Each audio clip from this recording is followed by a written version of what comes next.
Good day, ma'am. I am Daini P. Malaboti from BSM2A from Group 5. So, today, I am the first reporter. Our topic is all about handa sa krisis.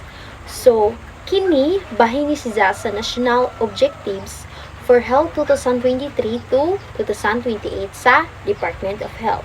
So, unang pangutana, unsa ang handa sa krisis? So, ang handa sa krisis, nagpasabot kini nga dapat andam ta ug lig-on ang atong health system o komunidad para makapugong, makaandam, makatubag ug makabangon human sa mga emergency o krisis sa panglawas. So adunay 5 ka importante nga bahin. Primero is ang pagpugong. So dili jud ta magpaabot nga mahitabo pa ang problema. Sunod is ang pag-andam. So pirmi jud ta mag-ready sa mga gamit na to ug mga sa atong plano nga pagabuhaton. Sunod kay ang pagtubag. So, dali nga action panahon sa krisis. So, dapat abdik ta. Sunod is pagbangon. So, tabang ni siya sa pagbalik sa normal human sa kalamidad. Sunod is lig-on nga health system. So, ang mga ospital o mga clinic dapat maka-function bisag na ay bagyo. So, next, nganuman importante ang handa sa krisis. So, ang Pilipinas kanunay maigo og primero bagyo or typhoons. Next is baha, floods. Next is linog or earthquakes and volcan or the volcanic eruption. So, pagbuto sa sakit o disease outbreaks, pagbag-o sa klima o climate change. So, nganong delikado nato?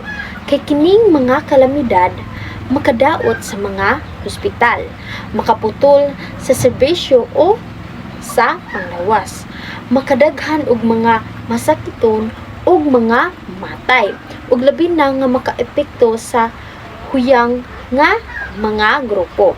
So, parihaan ng mga bata, tigulang, buntis o mga PWD.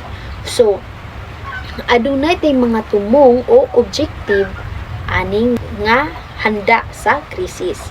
So, para mahimong handa sa krisis, mauni ang atong mga tumong o gikan ni siya sa DOH, Department of Health.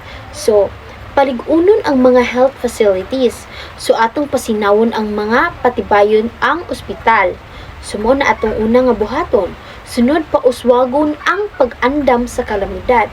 So, dapat andam jud ta nga naati plano ustak sa mga tambal sa komunidad. So, miyon nga lig-on batok sa klima ang mga ospital. So, dili jud ta basta-basta mabaha o mabuak sa hangin ang atong mga hospital. Paspasan ang emergency response. So, dapat dali ang ambulance o rescue team kung naay mga kalamidad. Next is, protektahan ang mga huyang nga grupo. Hatagan og mga special nga atensyon ang mga bata, tigulang, buntis o PWD. So, pakunhuran ang mga kamatayon ug sakit panahon sa komunidad para ato tong malikayan nga mga positibong mahitabo. So, sa conclusion, ang handa sa krisis, nagtudlo nato nga ang panglawas dili lang bahin sa pagtambal, kundi importante pod nga andam ta kanunay before, during, and after sa kalamidad. So, kung lig-on ang atong health system, mas luwas ang atong pamilya o komunidad. So, mauto ang akong site sa akong report. So, daghang salamat. Good day everyone, I'm Karen Jane Lau. So I'm the next reporter. So in the slide 5, there is strategic intervention number 1. So this is strengthening the climate resilience and environmental sustainability of healthcare facilities. So kaning intervention is nag-focus sa pag-create of health facilities, climate resilient, disaster environmentally sustainable, safe for patients and healthcare workers, and able to continue operating during emergencies. So examples are earthquake-resistant hospitals, flood-resistant health centers, backup generators, clean water supply, solar energy systems, emergency medicines and supplies. So, Ang first strategic intervention nag-focus sa paghimo og hospitals ug health centers nga mas lig-on ug mas andam bisan og unsang kalamidad. And then, climate resilient means kaya sa health facility ang epekto sa bagyo, baha o kusog na ulan. So, environmental sustainability means ang hospital nagamit og mga pamaagi nga makatabang sa pagpanalipod sa environment, like proper waste management o paggamit og mga renewable energy. So for example, hospitals should have backup generators, clean water, emergency medicines, and safe building so they can continue serving patients even during disasters. So in the next slide is the second intervention, which is advanced capability to manage large-scale health emergencies. So kani is ma-improve na tong country's ability nga ma-respond sa mga disease outbreaks, pandemics, typhoons, earthquakes, volcanic eruptions, mass casualties incidents. Activities include emergency response training, disaster drills, rapid deployment of healthcare workers, stockpiling medicines, strong coordination among agencies. So, kani nga ikaduha nga strategic intervention kay pagligo ni siya sa capability sa Philippines nga makatubang og mga dagko nga emergencies. So, apil na ni ang pag-training sa mga healthcare workers, disaster drills, o pag-andam sa tambal og medical supplies. So, kung naay emergency sama sa, like for example, pandemic or kusog nga bagyo, kinahanglan makig-coordinate ang DOH, hospitals, LGUs, o emergency responders aron dali makatabang sa mga naapektuhan. And the next slide is indicators and targets year 2028. So, according to the National Objectives for Health 2023 to 2028, ang target is to achieve 50% of public hospitals recognized as green, safe, and climate resilient hospitals by 2028. Ang 100% pod is ang integrated local health systems with a functional disaster risk reduction and management in health or DRRMH system by 2028. So, ang DOH na ay klarong target sa 2028. Una is gusto nila nga 50% sa public hospitals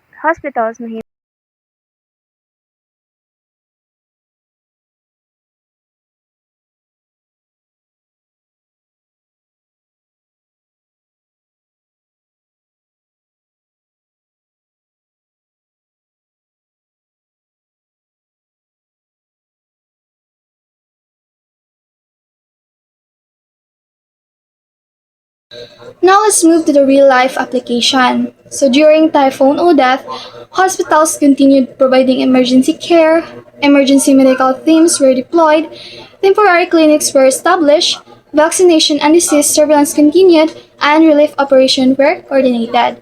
And during COVID-19 pandemic, isolation facilities were established, emergency hospital expanded, healthcare workers were mobilized, and vaccination programs continued nationwide.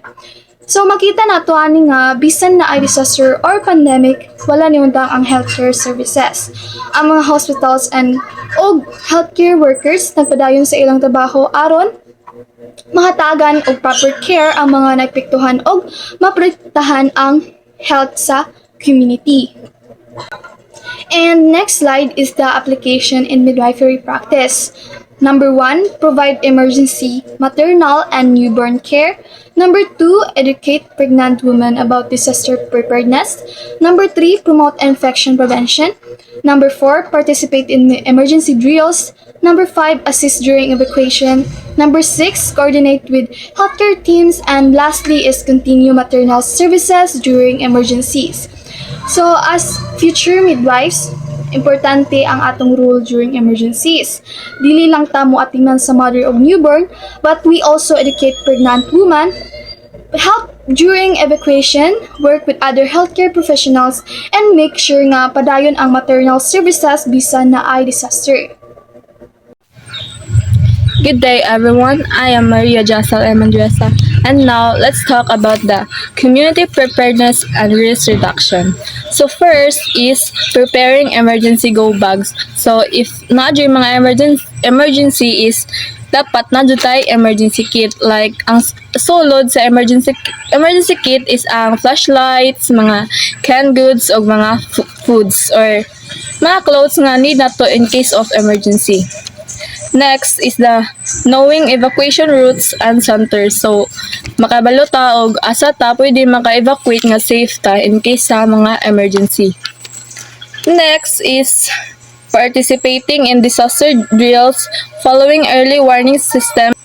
That's why they are emergency alerts for us to be prepared in case of emergency. Next is learning basic first aid, participating proper hygiene during emergencies. So if naay ma-injury og naay bagyo, linog, so makahibaw ka unsa imong angay buhaton sa pa maabot ang mga rescuers. And next is working together with local government and health workers. So of course kanang dinabagay ang tanan para sa safety. Key takeaways and recommendations. So K takeaways. Preparedness save lives. Healthcare workers play a vital role in disaster response. So, wala man dyan lain mo makatabang nato if ever na ay mga emergencies ang mga health workers or mga barangay officials. Community participation is essential. So, dapat jud nga maghiusad jud ang tanan para safety ta sa unsa man ang mabot nga mga calamity. Recommendations. Continue training healthcare workers, improve hospital facilities, and encourage families to prepare emergency kits. So, mas nindot unta if ma-improve pa ang atong mga hospital facilities para kumpleto ta og mga equipment para ma-assist or matambalan to ang mga patient. Encourage families to prepare emergency kits. So, i-encourage jud ang tanan nga naadyo tayo mga emergency kits sa atong pagsatag sa kabalay para naatay magamit in case of emergency. So in conclusion, Handa sa Crisis aims to build a responsive and resilient, healthy system that can be effective, prevent, prepare for, response to, and recover from public health emergency and disaster. Prepared hospitals, trained healthcare workers, and informed communications can reduce illness, injuries, and death during emergency. Being prepared today can save lives tomorrow.